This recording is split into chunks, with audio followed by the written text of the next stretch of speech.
আমি বেকার, আমার পকেট হয়তো খালি, কিন্তু আমার স্বপ্ন এখনো বেঁচে আছে।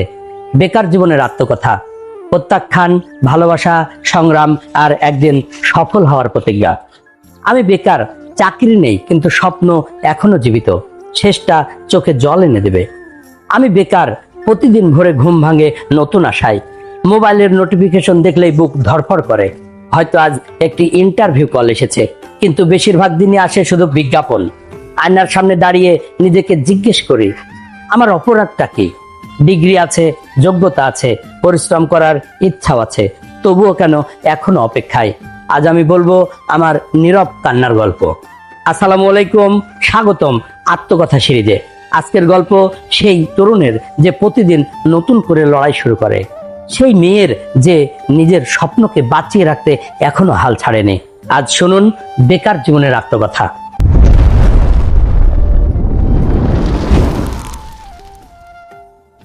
একদিন আমিও বিশ্বাস করতাম পড়াশোনা শেষ হলেই সবকিছু সহজ হয়ে যাবে, একটি চাকরি হবে, মায়ের মুখে হাসি ফুটবে, বাবার কাঁধের বোঝা কমবে, নিজের মানুষটিকে বলবো এবার এসো, আমাদের স্বপ্নের ঘর বানাই। কিন্তু জীবন অন্য গল্প লিখে রেখেছিল। একটার পর একটা আবেদন, একটার পর একটা পরীক্ষা, একটার পর একটা সাক্ষাৎকার, তারপর একটি ইমেল, দুঃখিত আপনি নির্বাচিত হননি। এই কয়েকটি শব্দ কেবল চাকরি কেড়ে নেয় না, কখনো কখনো মানুষের আত্মবিশ্বাসও কেড়ে নেয়। আমার জীবনেও একজন ছিল, সে বলতো আমি সব সময় তোমার পাশে আছি। কিন্তু সময়ের সঙ্গে সঙ্গে বাস্তবতার চাপ বাড়তে লাগলো, অপেক্ষা দীর্ঘ হলো, স্বপ্নের চেয়ে অনিশ্চয়তা বড় হয়ে উঠলো। একদিন সে নীরবে বলল, তুমি ভালো থেকো। আমি তাকে দোষ দিইনি, কারণ ভালোবাসাও কখনো কখনো বাস্তবতার কাছে হার মেনে যায়। তবু আমি বিশ্বাস করি যে মানুষটি সত্যিকারে ভালোবাসে, সে সাফল্যের আগেই মানুষটিকে ভালোবাসে।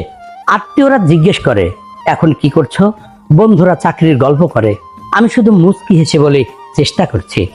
কিন্তু কেউ দেখে না রাতের অন্ধকারে আমি কতবার নিজের চোখের জল লুকিয়েছি।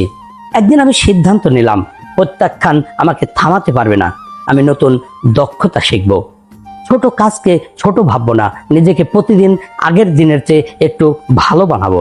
কারণ আমি জানি সাফল্য তাদের কাছে আসে যারা অপেক্ষার মাঝেও পথ চলা বন্ধ করে না। আমি বেকার, কিন্তু আমি ব্যর্থ নই।